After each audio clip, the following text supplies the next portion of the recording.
Hello. This is so cool. I feel like a rock star where I could just do one of these and like really emphasize a point. Or I could be a stand-up comedian that just takes this off and stands here like this. But hi, thank you for coming out. My name is Patrick Harris. I do all of these things. Own a private practice. I'm a lecturer in psychology at Texas State University. I precept psychiatric nurse practitioner students. Have all of these fancy degrees. The only reason I'm opening up with this is because I made the mistake of looking at my student loan debt right before coming up here, and if I had to see the $194,000 I owe the government, then we have to celebrate my accomplishments of what I did with that money. Also, jokes on the government for giving me $194,000 to study psychology, so that one's on them. Most important thing up here is that I am the Chief Operations Officer for the Gesundheit Institute under the phenomenal Dr. Patch Adams. Who's familiar with Patch Adams? Oh, awesome. How many of you have seen the movie? How many of you have met Patch or seen him speak before? Oh, nice. Okay, well, he will be joining us soon, so let's dive into it. So this is the Gesundheit Institute. This is a medical nonprofit that Patch founded back in the 70s. In 1971, this is the land that we own out in rural West Virginia, in Pocahontas County, because Patch's whole model of care was to develop a fun and free hospital, not fun-free hospital, we're going to have plenty of fun, but wanted it to be in the poorest county in the poorest state in the United States, because he had this just wild idea of taking the most expensive thing in the United States, which is healthcare, and giving it away for free. And it is a fantastic model that he's left such a phenomenal legacy and still contributing to that legacy. But this is where we wanted to start, is 311 acres, and we'll talk a little bit more about what we have on this land here in a second. But a little bit about Patch. Has anybody read his book? It's just called The Gesundheit Institute, and he wrote another phenomenal book called House Calls, where he talks a little bit about his life, and it's important to understanding the mission that he set on to revolutionize healthcare. So he was a military brat, moved around the world. His dad fought in both World War II and Korea. Didn't have too much of warmth coming from the father, but he did attribute to his mother, who gave him everything, the foundation for everything he likes in himself, and compassion, the freedom to be himself at a time where he lived in a very restrictive military environment, but that was the first communal living experience that he had. And he enjoyed parts of it, but after his father passed away, they did move back to the United States. In his teen years, he came back to a country full of segregation, and he just couldn't comprehend the visceral hatred that he was witnessing around him in all of the segregated schools and all the segregated water fountains and everything that was going on at that time. And as you might have seen in the movie or read from his book, that he did make 3 suicide attempts in his late teen years because he just couldn't stand living in a world that was revolved around so much hate and prejudice and discrimination. But it was that last suicide attempt that he decided that he is going to do something about the system and not let the system impact him. And that's when he decided to, in his words, start a love revolution. And he was inspired by MLK's I Have a Dream speech that he was present for, and he walked away with this idea of, I'm never going to have another bad day again. And what is the foundation to build that new philosophy off of? So he developed 6 qualities that are represented over here: happy, funny, loving, cooperative, creative, and thoughtful. These are the virtues and the qualities that he lives every single day of his life with to ensure that he no longer has a bad day. And part of this love revolution as well was learning to clown and be silly daily, like pulling the clown out of the circus and just making it a part of daily life, making it ubiquitous to the healing and the rapport building process of being fun and silly for the sake of being fun. Also going into medical school and quenching this thirst for knowledge that he mentioned. This is a direct quote: I needed to understand so I could create solutions. I became interested in the whole systems thinking, looking for ways to integrate it with the hospital community concepts that emerged in medical school. And he did this by reading any and every book he could get his hands on. In fact, these are pictures from his actual house. Proudly owns over 40,000 books. It looks like somebody moved furniture into a half-price books because, as you can see, every inch is covered from books that he has, in fact, read. He doesn't put it on the shelf unless he's read it. In fact, I was there a few months ago and we were boxing up books that he's already read. So now there's 3 basements full of books that he's acquired. And just imagine the compendium of knowledge that's in his brain after reading this many books that he can proudly recite 3 hours of poetry from heart. That this eidetic memory can quote specific lines from books that have been on the shelf for years. It is an absolutely phenomenal quest that gave him the insight to lay the foundations for what was to become the Gesundheit Institute. The movie shows kind of like a distorted timeline of how things actually unfolded. The first hospital wasn't until after medical school. The movie showed that they were doing it kind of in medical school and did kind of cheapen the effort that they were putting into it because they weren't stealing supplies from the hospital at the time. He met a group of friends in medical school and a few from a different medical school. And he said, in my imagination, I envision a communal eco-village hospital that would address every problem the way healthcare was delivered in one model. And I wrote it up on a paper in March of 1971, and this was the basis that was later to become the Gesundheit Institute. And this was in a house in Virginia that was on some land that they referred to as the ranch. And it was just a group of friends that did not steal from hospitals to fund it, but all had moonlighting jobs outside of here that poured all of their paychecks and earnings into offering free health care to those who needed it. And he did this for 12 years. They called themselves the Zanies. If you wanted to see a young Patch, here he is, being a tall stud. And the Zanies had philosophies of how they wanted to offer their free healthcare services. And it was the principles of one, we're not going to charge anything. This is something that we're providing. You should not have to pay an arm and a leg just to survive, just to treat an injury, just to have an infirmity checked by an expert, not charging health insurance and not getting any health insurance reimbursements. No malpractice insurance because that creates a barrier of hesitation between providers and patients. How many of you are clinicians that are here today? The thought of like practicing without liability insurance must be particularly frightening, especially for Americans, right? There's this idea that we could be sued at any time, and that's why we have liability insurance. But how many times have you held yourself back from taking a risk with a patient or meeting them where they're at for fear of like, ooh, that might rub, what if that backfires? What if it gets read the wrong way? What if something happens? And obviously practice ethically and take appropriate risks, but they felt that this presence of liability insurance just wasn't doing any favors to the healthcare field. Instead of a 5 to 10 to 15 minute consultation or appointment, they would do 3 to 4 hour interviews. How many of you clinicians are physicians? Do we have any physicians here? What would you think of a 3 to 4 hour interview? Insurance would just laugh at you and then throw it back in your face, right? But how much can you really learn from somebody to get to the understanding of the underlying issues that are perpetuating their suffering with a 5 to 15 to 20 minute window of just a barely conversation? As a psychotherapist, I mean, most of our intakes are 90 minutes, and that just scratches the surface of the basics of what I need to know to then understand the problem. We haven't even gotten to how it impacts their quality of life yet. So emphasizing a 3 to 4 hour interview was something very radical at the time. Treating the home as a hospital, which is not a new concept. One of the oldest systems of formal medicine is Ayurvedic medicine that has been around for over 4,000 years, that treats the home as a healing space and treats clinics and hospitals as an extension of that home and healing space, being surrounded by things that are familiar to you. The integration of all of the healing arts, not emphasizing one system of medicine, not emphasizing the Western model of symptom suppression and medication first and then asking questions later. Integrating complementary and alternative medicine in addition to other evidence-based practices. Treating the person as a whole person in a holistic approach and an integrated approach to complementary medicine. The integration of medicine with performance of arts and crafts, nature, agriculture, education, recreation, social services, stuff that the other parts of the world have been acknowledging for hundreds, if not thousands of years. In Japan, you can get a prescription for forest bathing, Shinrin-yoku, which is literally spending time in the forest because it is an evidence-based best practice of what it does to our physiological response and our stress response to just be in nature, to be removed from all stimulation. And then number 8, the health of the staff is as important of the health of the patient. And this is pretty significant, and I'll circle back to this point, but this is something that we wildly ignore in the United States. Do you know who has the highest suicide rate in the United States?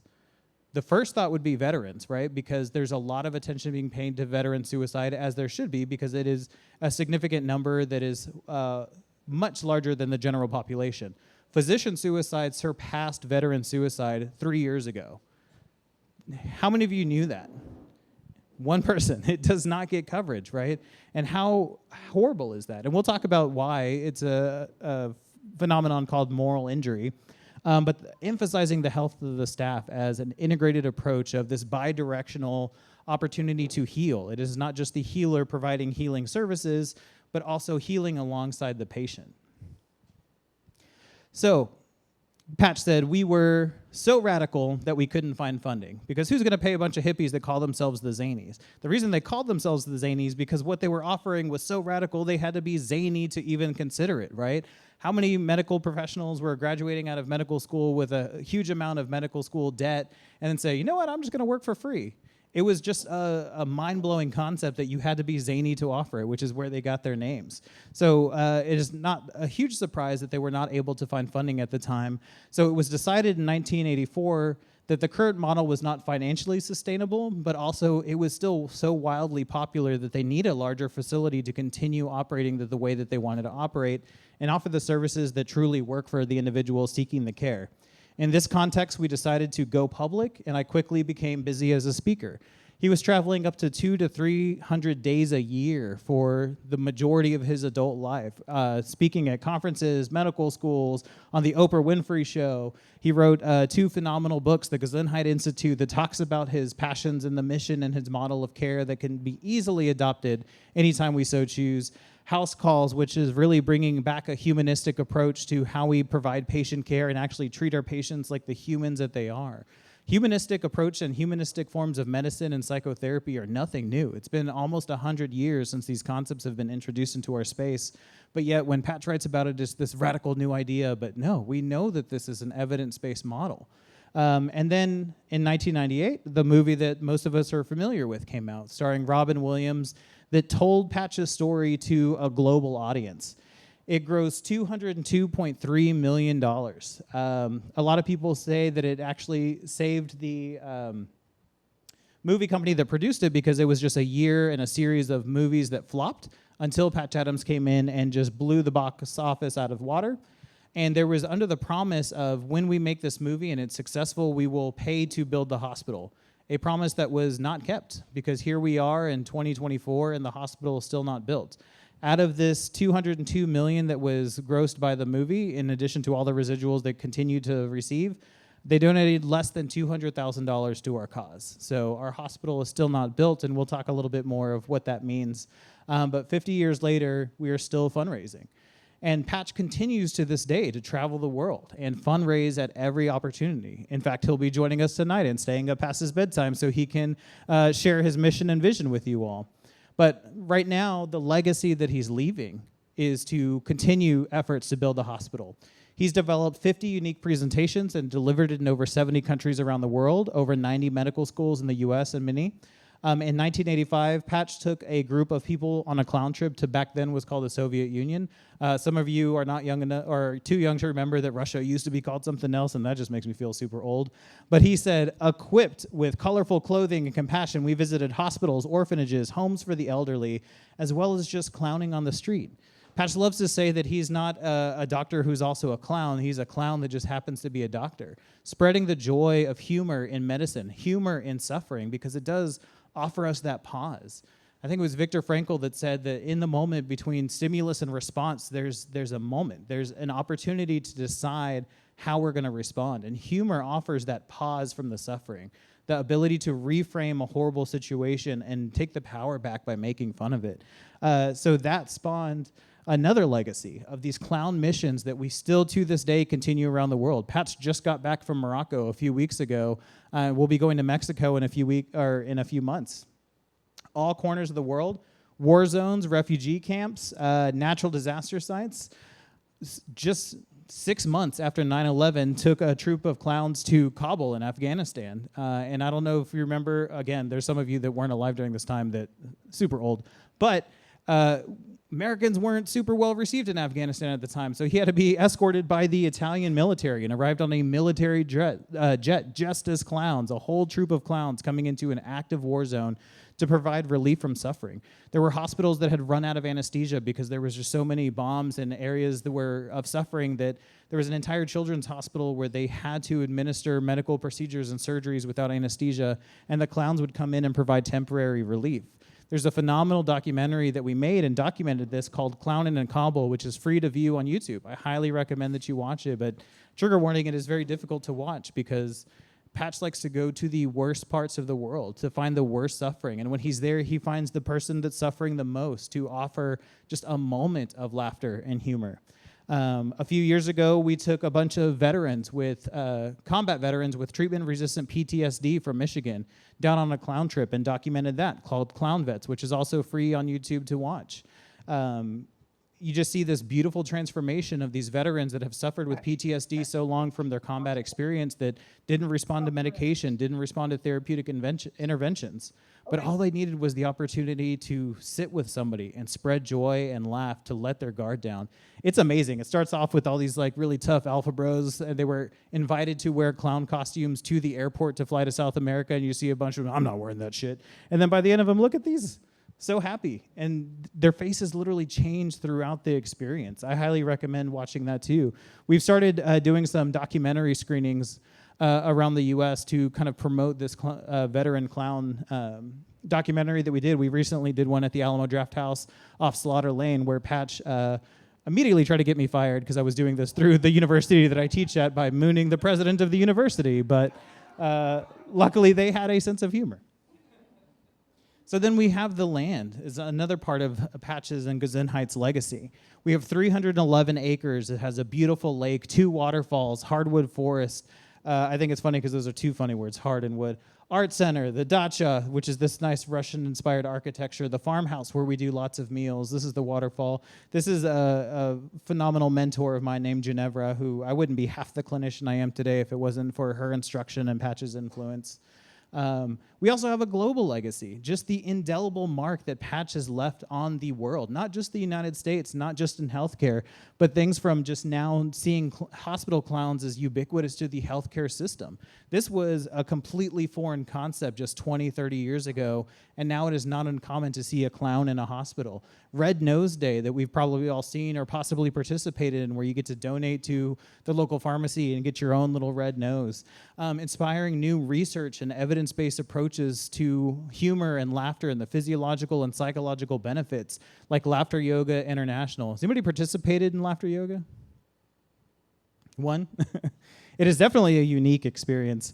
But it also inspired other evidence-based and research-focused organizations like the Association for Applied Therapeutic Humor. I'm kind of biased because I'm on the board of directors, but it is a really, really cool organization that just presents all of the peer-reviewed articles that are around humor and laughter that are being published. There's also the International Society for Humor Studies, which, despite the name, is just a bunch of nerds reading abstracts, but it's all peer-reviewed studies based on the benefits of humor and laughter in both therapeutic and medical spaces. We also see the application that Harvard has adopted the Stress Management and Resiliency Training protocol for addressing medical burnout. Week 8 focuses specifically on humor as resiliency and a protective factor from burnout. We also starting to see changes in legislations, entire countries mandating that clowns in hospitals are a required staff member. We also see cancer treatment centers for America that are adopting laughter yoga groups for cancer patients receiving cancer treatments because laughter has been demonstrated to reduce or to improve pain tolerance, reduce inflammation, and lower outcomes and the need for medication. Not to mention that Patch was actually nominated for a Nobel Peace Prize a few years ago. Was anybody aware that this actually happened? Didn't win, but just to be nominated, to be recognized of the global impact, the profound impact that you've had in medical spaces is just amazing. So a lot of people ask, why do we continue to do this? They might ask Patch 50, 60 years later, why do you continue to do this? Patch is 79, and he still travels around the world to spread this mission because he's determined to make this work. So why put in this effort, and why continue this legacy? Well, one, we live in a very broken system. We operate in a broken system. Physician suicide rate is twice as high as the general population and still surpasses the veteran suicide population. Physicians aren't burning out. They're suffering from what's called moral distress or moral injury. It's a phenomenon that basically, the distilled version is that you go into this field for altruistic reasons, but your hands are tied by the system. The fact that physicians only spend 5, 10, 15 minutes with their patients is not a choice out of arrogance or convenience. It is how the system works. Those are billable times, and they have overburdened caseloads. And we lose more physicians every year than we enter in the system that's creating a shortage of physicians in the United States. We also have a projected physician shortage by 2034 because we have more going out than we have coming in. We're going to lose all of these specialties and subspecialties in physicians. Medicare funds slated to run out by 2036 without any changes, let alone the states that failed to expand Medicare and Medicaid coverage for people that need it. And healthcare costs is the number one reason Americans file for bankruptcy, and this has been the case for over 30 years. The number one reason people lose their homes, lose their vehicles, lose their finances, and have to restructure is having the audacity of wanting to continue to live, to wanting to receive health care that other countries give away for free, this wacky idea that Patch had years ago that is actually not that wacky and works in other countries. Why else? Because we provide inadequate care. We're one of the richest countries in the world, and we're the only first world country that has a shrinking or diminishing life expectancy. And this isn't post-COVID. It's really easy to think, okay, there's the anti-mask people, the anti-vax people. No, this started in 2014. Only first world country with a shrinking and diminishing life expectancy. And physicians are not set up for success. The median physician time with patients is 18.9% compared to Patch's 3 to 4 hours. 6 in 10 Americans have at least one chronic disease, and 40% of everybody have 2 or more. And the most effective and most efficient first line of defense for addressing chronic diseases is not throwing medication and suppressing the symptom, but addressing lifestyle medicine and lifestyle interventions. It's basic things like nutrition, exercise, sleep, stress management, talking about your drugs, nicotine, and alcohol consumption. It is the leading cause of illness, disability, and death in the U.S. and globally. And we're talking about heart disease, cancer, diabetes, obesity, hypertension. Some of these are very, very preventable. Not all of them. Some of them have genetic predispositions. But physicians do not get reimbursed for talking about lifestyle medicine. If you have if you go to a physician and you have pre-diabetic levels, instead of talking about, okay, well, let's address your nutrition and get back to it. Let's walk a little bit more. Let's increase a little bit movement. No insurance reimbursement, so it's not even going to be talked about. There's no money to be made from that conversation. But I get kickbacks if I prescribe this medication. I get a little gold star when I prescribe this medication. It is absolutely wild that we know what is actually helpful, but yet we ignore it. And this is completely against the Hippocratic oath of first doing no harm. We're prescribing medications that we know is not treating the underlying symptom or not treating the underlying issue, but just suppressing the symptoms that are present. We're not even in the top 10 for life expectancy. Anybody want to venture a guess? I will pay for your bar tab if you know where we rank globally in life expectancy. Anybody want to venture a guess? 34, 45th, 57. I regret doing this game because y'all are just going to guess until I have to pay for your bar tab. It's actually 48. 48 for life expectancy. One of the richest countries in the world. But the biggest why, our model works. It is person-centered. It gives the autonomy and the ability to choose which direction they want to take the care in the patient. When's the last time the doctor said, well, what do you want to do about it? Okay, we got to move some more. Like, how would you like to move more? How would you like to learn about how to treat this? Or is it like, here's your prescription, hopefully your insurance covers it? Humor also builds rapport. One of my favorite quotes is, laughter is the shortest distance between two people. Going to the doctor just creates so much anxiety. It's just like this gross, sterile environment that somehow simultaneously smells like urine and isopropyl alcohol at the same time. Just flashbacks to spending the weekends at my grandmother's place. But if we insert some humor and some clowning, we can build rapport. At least in my field of psychotherapy, the biggest predictor of positive outcomes is not all the fancy letters behind our names or a therapeutic orientation. It is the relationship that you build with the clinician. And that's what humor offers in this space. Benefits of living communally is really widely known because it has been identified that loneliness is the new epidemic globally, specifically in the United States. Technology that has been invented to make communication a lot easier and keep us connected is actually tearing us apart and pulling us back and helping us social isolate a little bit more. We also have adherence issues with clients because who's going to do something from an arrogant doctor that doesn't even look at them in the 5 minutes that they spend with them, right? Like, do this, this, and this. Okay, you didn't explain how to do this, this, and this, nor did you show any investment into their care. These are the adherence percentages back in 2017. Eating healthy, yeah, 77% said, I live near P. Terry's, that's not gonna happen. 67% active living, and it's like, yeah, I've got one of those sweet lime scooters, I'm not gonna do that. 60% healthy weight because we live in the city with the best tacos. That one's okay. Emotional resilience is kind of like a 50-50 toss of the coin. Like, are you gonna actually develop some ways to manage and cope with stress, or are you just gonna have to power through? And these integrated approaches are evidence-based practice. This isn't hippie medicine anymore.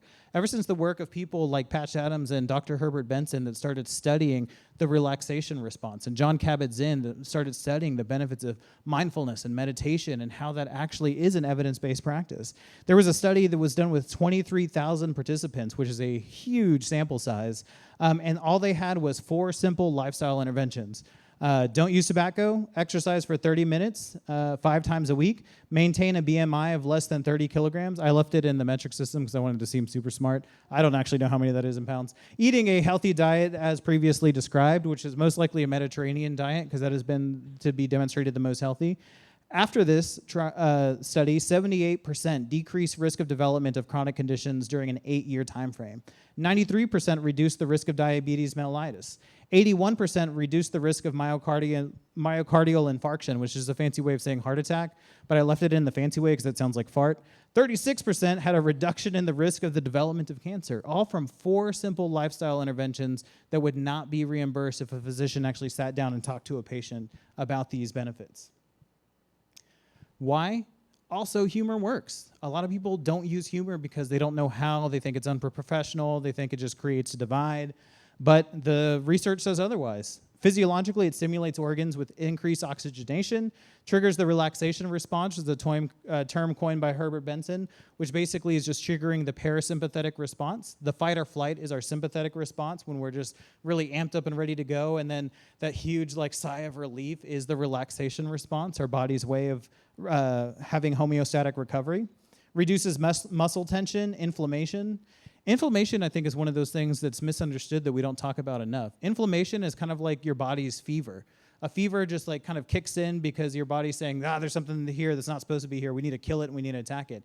Inflammation is the body's similar response. And we see inflammation with stress, with anxiety, with depression, with mental health issues that are not physical issues that can be seen in the body, but your body is responding to them like an internal threat. That's why these integrated models of care are very important for mental health issues. Humor also increases immune system functioning, increases T-cell production, relieves pain, and releases endorphins.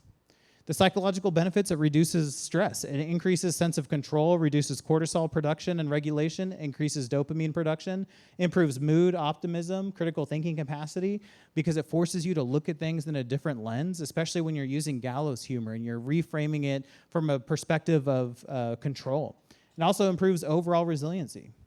And finally, humor works socially. It improves trust, strengthens relationships, makes you more attractive to others, which you should, be funny, and then I guess people will find you attractive. Every time they do a study of dating apps and they say, what is the 3 most important qualities in a potential partner? Humor is always in the running for that. Builds rapport, reduces negative impact of power dynamics, especially if you're using self-deprecating humor and there's a power differential between yourself and somebody that is a perceived subordinate, and improves audience engagement. I try to use humor in my lectures as a professor. I don't know if it works, but one of my undergrads is here, so maybe it does work. Does it work?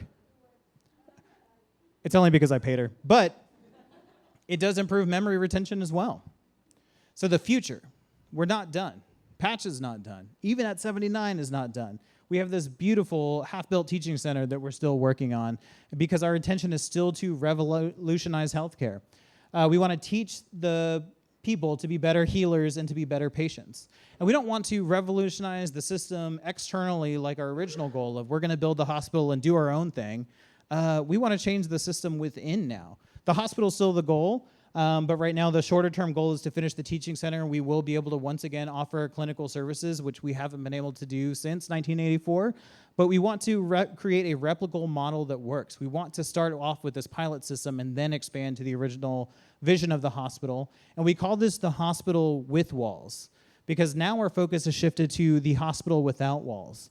That is the global impact that Patch has had.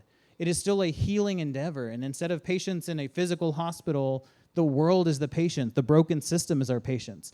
And next year, we're looking at expanding our clown missions because it's been a while since we've gone to a war zone, so we're going to Ukraine next year. We've expanded up to Bali. We had our first clown trip to Bali earlier this year that we'll be returning to next year. Guatemala. We're going to refocus on the land because we've had a lot of external fundraising focus, but we're going to finish developing the teaching center and some of the other buildings that we have planned and expand programming. And that is going to be our hospital without walls, treating a suffering and broken system with knowledge and wisdom. Because again, none of these ideas are new, but we just don't do anything with that information. I love the quote, knowledge is knowing that a tomato is a fruit, but wisdom is knowing not to put it in a fruit salad. So why study medicine if we don't do anything with the information of what truly works? Does anybody have, I know there's a physician in the house, how long it takes for our medical knowledge to double? You still want some rice, then you have some more rice. I think Patch is done. It takes only 3 months for our entire understanding of our medical knowledge, everything we've been studying for thousands of years to double, only 3 months. So we are going to help heal the burnout and moral distress. We're going to provide workshops to fall back in love with care. In fact, that was the name of the workshop that Patch offered a few years ago. Preventing burnout by building resiliency, managing expectations and building protective factors, and reteach the art of care.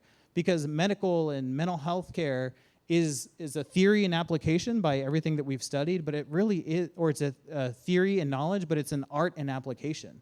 Because you can understand everything in theory, but to actually apply it in a meaningful way that motivates the patients to get up and do something is truly an art that is best done with humor.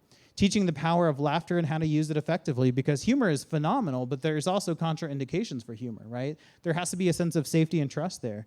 And help clinicians embrace integrated care through complementary and alternative medicine, mind-body medicine, and what Patch's foundational belief of what creates whole balanced health, which is friends, nature, and the arts. And these are all areas we're going to expand with workshops on sustainable farming, permaculture, teaching the value of socializing and living communally.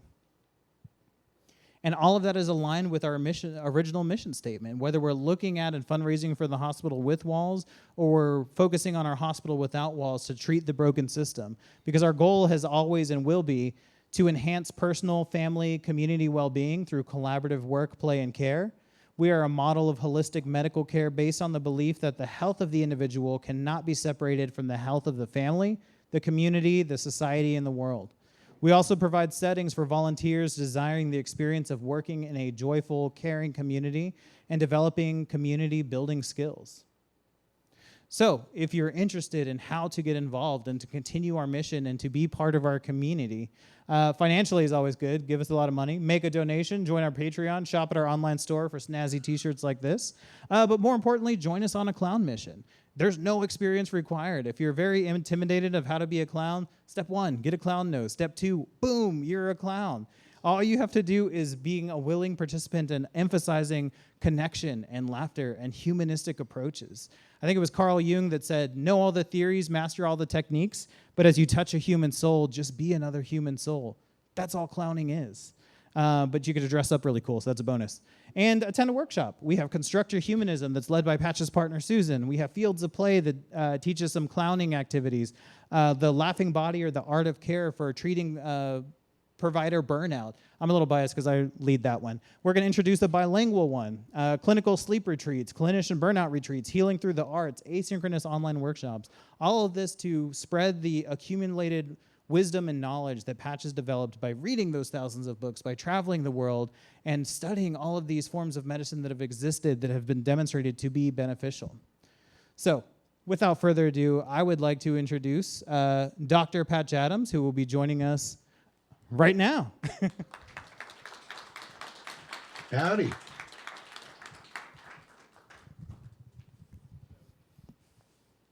Hi.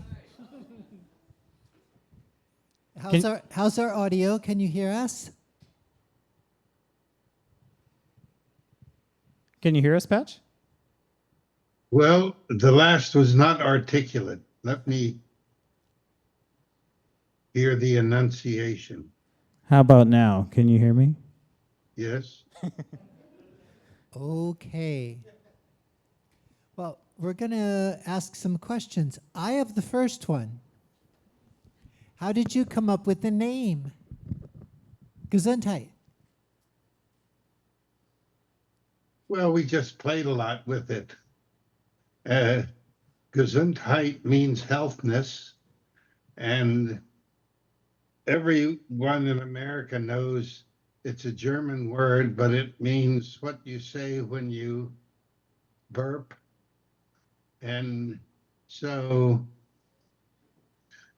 that just sounded a lot better than all of the names we tried.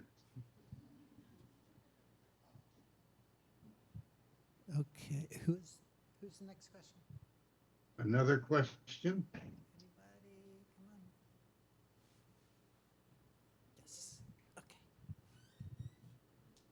Hello? Hello, I have a question. Nope, they got questions.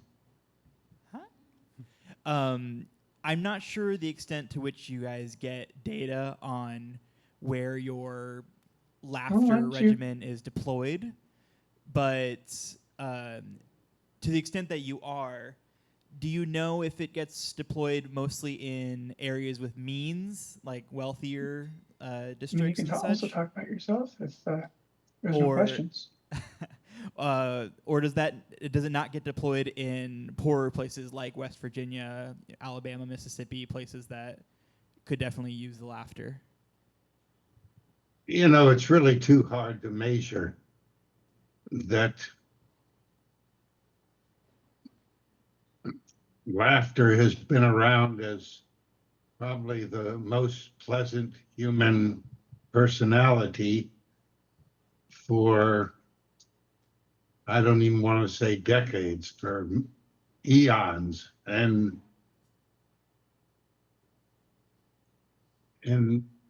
yet it's one of the first things to go in becoming an adult. You're supposed to be serious. Bah. Is there another question? Hey, Patch. Hey, Hey. I got to tell you, when I was in medical school 20 years ago, you came and visited my med school in San Antonio, and you have remained one of the North Stars for me as I've pursued a career first in emergency medicine and now in palliative medicine. So one thing I want to say is thank you. Thank you for staying true. And, I love how you want to connect as a human with the humans you care for. And one of the things that I tell med students is to find the human inside of each patient. And I think you are one of the first voices that encouraged me to do that. So I just want to thank you for that, first and foremost. and look closely at it. You can plan it and see it and hear it, but you'll also, if you really pay attention to yourself and what goes on in your life, you'll see it's present a lot more than you thought. Patch, I heard Patrick say this concept tonight of bidirectional healing. And I think that's really powerful. When did you first feel that if you approach your patients in a certain way, that the healing goes in both directions, and it's not you on a white horse saving the day, but the patients as well saving you? When did that come home to you? The first day, come on, you you Yes. see that you really enjoy yourself, and that the person who is speaking, the medical student or patient or whoever it is, they're really reinforcing what you're saying, and often in a fun way. I call myself a clown who is a doctor, not a doctor who is a clown.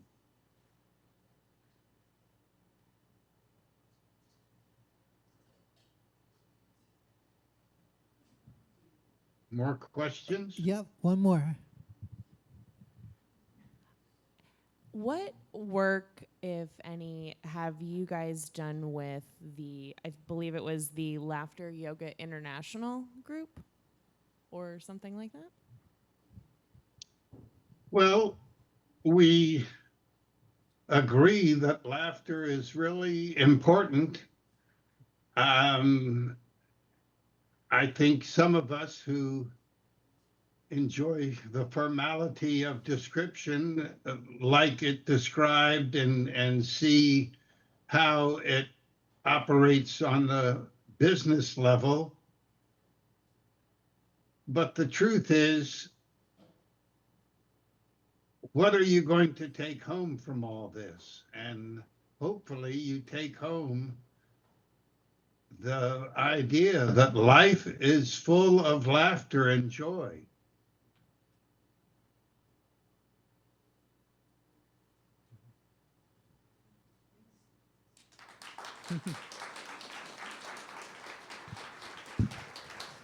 Thank you, Patch. Any more questions? I think that's it. Well, just remember, in any given moment, you can really be enjoying yourself. And laughter is one of the guaranteed ways of enjoying yourself. And to tell you the truth, there's a ton of stuff that's funny. And so have fun and whoopee. Great, thank you. Bye. I can't hear the clapping, so I'll go. You know.